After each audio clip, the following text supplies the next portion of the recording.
तो इसका जो सिविल स्कोर है यहाँ पे देख सकते हैं 170 गिर चुका है, 210 गिर चुका है और इनका 140 गिर चुका है। नमस्कार दोस्तों, क्या होगा अगर आप टाइम पर लोन की ईएमआई पेमेंट नहीं करते हैं, यानी लोन को नहीं चुकाते हैं, तो क्या बैंक आपके खिलाफ कार्रवाई कर सकता है या नहीं? क्या आपको ये जानना चाहिए कि आप अगर जो भी लोन लिए हैं उस लोन को रिपेमेंट नहीं किया है तो 90 डेज की बाद या 30 डेज की बाद या 6 महीने के बाद आपके खिलाफ क्या एक्शन ले सकते हैं? तो इस वीडियो में बने रहे। मैं आप लोगों को डिटेल्स में बताने वाला हूं कि एक लोन कंपनी की क्या राइट हो सकती है आपके खिलाफ कानूनी कार्रवाई करने के लिए, कहां तक जा सकते हैं अगर अपने लोन को पूरा पेमेंट नहीं करते हैं तो आइए जानते हैं। वीडियो को इन तक देखिएगा। मैं आप लोगों को पूरी बात इस तरीके से बताऊंगा ताकि आपको समझने में आसान होगा। नमस्कार दोस्तों, मैं हूं सूरज दास और आप देख रहे हैं मेरे यूट्यूब चैनल टेक्निकल सूरज में। स्वागत करता हूं। रिक्वेस्ट है आप लोगों से वीडियो को लाइक कीजिएगा, चैनल पर पहली बार सब्सक्राइब करना ना भूलिएगा। मैं काफी सारे ऐसे लोन ले चुका हूं और फंस भी चुका था, लेकिन अगर आपने ऑनलाइन पर लोन लेते हैं, जैसे ऑनलाइन का मतलब अनसिक्योर वाला लोन, अनसिक्योर वाला लोन और सिक्योर वाला लोन दो पहलू होते हैं। और अनसिक्योर वाला लोन के अंदर भी कुछ ऐसे स्टेप होता है जो आरबीआई रजिस्टर होता है। जो आरबीआई रजिस्टर होता है उसे गाइडलाइंस फॉलो करना होता है। उसके अंदर भी अगर आपने लोन लेते हैं और उस लोन की ईएमआई को पे नहीं करते हैं, लोन की पूरा भरपाई नहीं करते हैं, तो आपके खिलाफ क्या क्या एक्शन ले सकती है। और जो आरबीआई रजिस्टर नहीं है उसे आप कैसे पहचानेंगे? मान लीजिए आपने लोन ले चुके हैं और लोन को रिपेमेंट भी नहीं कर रहे हैं, लेकिन आपको फोन कर रहा है, मैसेज कर रहा है, लेकिन आपके घर पर नहीं आ रहा है। तो ये जो पहचानने के उपाय, ये किस तरीके से पहचानेंगे कि हम जो लोन लिए हैं अगर इसे पे भी नहीं करते हैं, रिपेमेंट भी नहीं करते हैं, तो हमारे खिलाफ कार्रवाई कर सकता है या नहीं?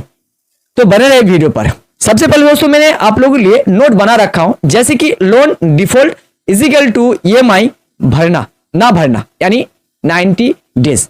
अगर 90 डेज तक आप अपने लोन को रिपेमेंट नहीं करते हैं तो आपको वो कंपनी एनपीए घोषित कर देते हैं, यानी नॉन परफॉर्मिंग एसेट।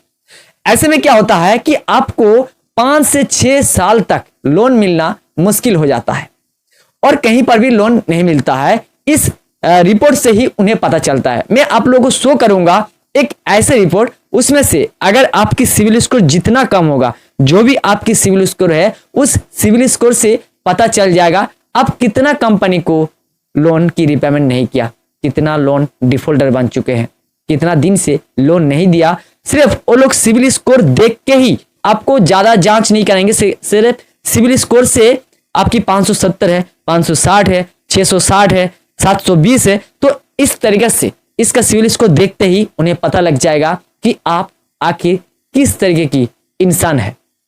ठीक है, तो जैसे कि मैं आप लोगों को ये बताने जा रहा हूं कि अगर अपने लोन को रिपेमेंट नहीं करते हैं तो रिमाइंडर्स की call letters, penalty plus interest rate बढ़ना, सिविल स्कोर गिरना, कानूनी नोटिस, कोर्ट केस, संपत्ति की कूट की, ये सारी चीज तो होती रहती है। आप लोगों को पता है कि अगर आपने जो सिक्योर वाला लोन होता है, जैसे अपने बैंक से लेते हैं, मॉर्गेज लोन होते हैं, होम लोन होते हैं, शिशु लोन होते हैं, तो इस तरीके की लोन में होता क्या है, अगर आपने जब लोन लेते हैं, लोन लेते वक्त आपको कुछ ना कुछ यहाँ पे सिक्योरिटीज के तौर पे गिरवी रखना होता है।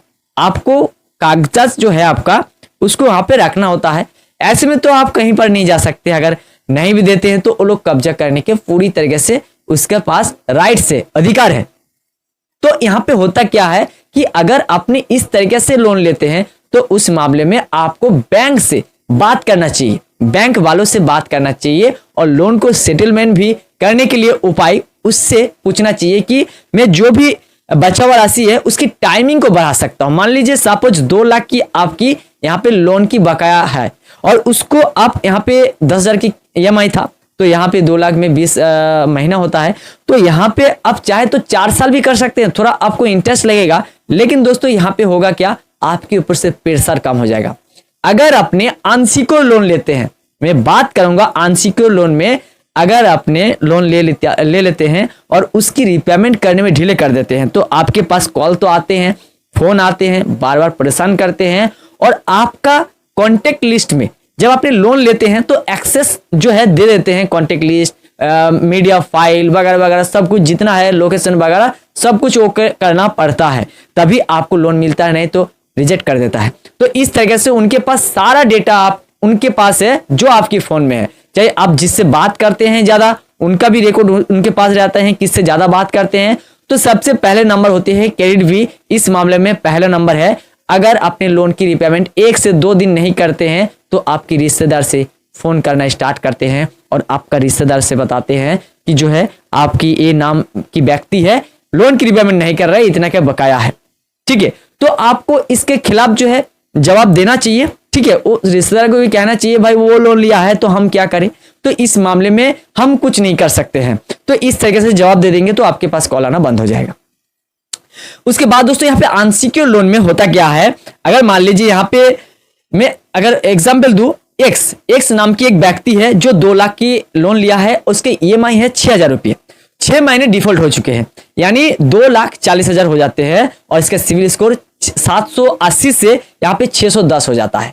6 महीने में 780 से 610 हो जाएगा। कभी अगर आपने एनबीएफसी कंपनी से लोन लिया होगा तो आपको जरूर पता होगा कि कितना गिरता है।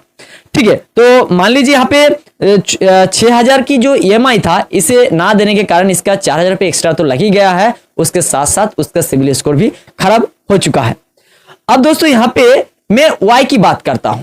मान लीजिए वाई नाम की एक लेडी है जो यहाँ पे 20 लाख की लोन लिया है और उसकी ईएमआई जाता है हर महीना 18,000 रुपये और उन्होंने 8 महीना तक यहाँ पे ईएमआई को पे नहीं किया है।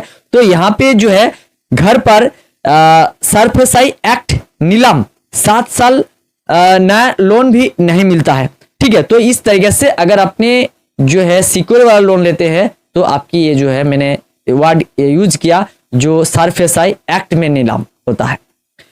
अब दोस्तों ये जो वाई नाम की जो लेडी है, मान लीजिए यहाँ पे 8 महीने की ईएमआई नहीं भरा 18,000 की, तो इसका भी सिविल स्कोर गिरना स्टार्ट हो जाती है। तो यहाँ पे मैंने आप लोग को एक स्क्रीनशॉट दिखा रहा हूं, जैसे कि आप देख सकते हैं रोबी नाम की एक व्यक्ति है, सीमा और अजय। ठीक है, 3 व्यक्ति है यहाँ पे, तीनों का एक तो पर्सनल लोन है, दूसरा होम लोन है, तीसरा कार लोन है। अब दोस्तों यहाँ पे होता क्या है कि 2 लाख उसने लिया, 6 महीना डिले किया, 20 लाख ये लिया, 8 महीना डिले किया, और यहाँ पे अजय एक कार लोन लिया जो 5 लाख की लोन था, 4 महीने डिले किया। तो इसका जो सिविल स्कोर है यहाँ पे देख सकते हैं 170 गिर चुका है, 210 गिर चुका है और इनका 140 गिर चुका है। तो इस गिरने का इसका संख्या से ये पता लग जाता है कि आप कितना रुपया का ईएमआई डिफॉल्टर है, तो इससे साफ नजर आता है। अब दोस्तों जिस बात की आप लोगों को बेसब्री से इंतजार है कि अगर ये बताओ कि हमने लोन को रिपेमेंट नहीं किया 1 साल 2 साल, या तो आपने 3 साल तक लोन को रिपेमेंट नहीं किया हो, तो कभी कभी आपके पास फोन आता रहता है, तो आप सोच रहे भाई इस मामले में क्या होगा बताओ, मैं तो लोन नहीं दे पा रहा हूं, तो बताएंगे थोड़ी रखे। यहाँ पे जो आपका आप ईएमआई नहीं भर रहे हैं तो बैंक से बात करें। मैंने पहले ही कहा था कि अगर अपने लोन ईएमआई पे नहीं कर पा रहे तो बैंक से बात करना जरूरी है, जितना जल्दी हो सके भुगतान करके अपना क्रेडिट स्कोर को ठीक कर सके। जो भी लोन आपका, उस लोन की टाइमिंग बढ़ा लो, उस लोन की ईएमआई जितना चल रहा तो उससे थोड़ा कम कर लो, थोड़ा ज्यादा इंटरेस्ट लगे सही, लेकिन आपकी लोन की रकम चुक जाए। जिससे भी देखिए लोन लेना आसान है लेकिन चुकाना आपकी जिम्मेदारी है, तो जिम्मेदारी निभाना चाहिए। कहीं पर भी लोन लेते हैं, चाहे 1 रुपया हो चाहे 5 रुपया, आपका सिविल स्कोर के ऊपर बहुत बड़ा इफेक्ट पड़ सकता है। तो दोस्तों यहाँ पे मैं आप लोगों को ये बताना चाहूंगा कि जो भी पुराना से पुराना लोन है और जो आरबीआई रजिस्टर है वो आपका घर पर तब आता है जब आपने 6 महीना साल भर पे नहीं करते हैं, तो आपकी घर पर आता है। और जो एनबीएफसी रजिस्टर्ड नहीं है वो आपको सिर्फ फोन करेगा। तो कुछ लोग एनबीएफसी दिखाता है रजिस्टर्ड है लेकिन असली में वो है ही नहीं। जैसे कि मैंने ऐसे तो नाम ले लूंगा, तो कुछ ऐसे कंपनीज है, अगर उसका ऐप में जाए आप ये देखते हैं कि मैं इतना दिन से लोन नहीं भरा, 1 साल 2 साल हो गया, चलिए मैं एक बार ऐप को खोल के देख लेता हूं कि कितना मेरा जो है इंटरेस्ट लगा है। तो जैसे अपने ऐप को खोलेंगे तुरंत आपके पास फोन आ जाएगा, उन्हें पता है कि आपने ऐप को खोला है। तो इस तरह से लोन कंपनी इसका आरबीआई रजिस्टर्ड नहीं है, वो सिर्फ आपको फोन ही करेगा। अगर आपने पैसा नहीं भी देते हैं तो सिर्फ उनके पास एक ही राइट है, आपकी सिविल स्कोर को गिराना, उसके आगे और कुछ नहीं कर सकता है। लेकिन दोस्तों मैं कहूंगा आप एक भारत देश की नागरिक होने के नाते, अगर आपने किसी भी देश से देख रहे हैं, उस देश की नागरिक होने के नाते लोन जैसे ही लिया उसे चुका देना आपका जिम्मेदारी है। मैं ये नहीं कह रहा हूं कि अभी दे दो, ज्यादा दे दो, अब थोड़ा थोड़ा करके ही सही उस लोन को पूरा चुकता करना, उसे फोरक्लोज भी करे, सेटलमेंट भी कर सकते हैं। तो जो भी चाहे जिस तरीके से आप इसे क्लोज करना चाहते हैं उस तरीके से क्लोज करने के लिए मैनेजर से बात करें, चाहे एनबीएफसी हो चाहे यहाँ पे बैंक से हो, सरकारी बैंक से हो, कहीं से भी आपने कुछ भी लोन लिया है तो उस लोन की रिपेमेंट करने की कोशिश करें। आई होप आप लोगों को वीडियो की जानकारी अच्छी लगी हो और जो भी मैंने बताया है आप लोगों को समझा पाया हूं, आप लोग समझ गए होंगे। तो वीडियो को लाइक कीजिएगा, चैनल पर पहली बार तो सब्सक्राइब करना भूलेगा। मिलते किसी नेक्स्ट वीडियो में, तब तक के लिए जय हिंद, वंदे मातरम।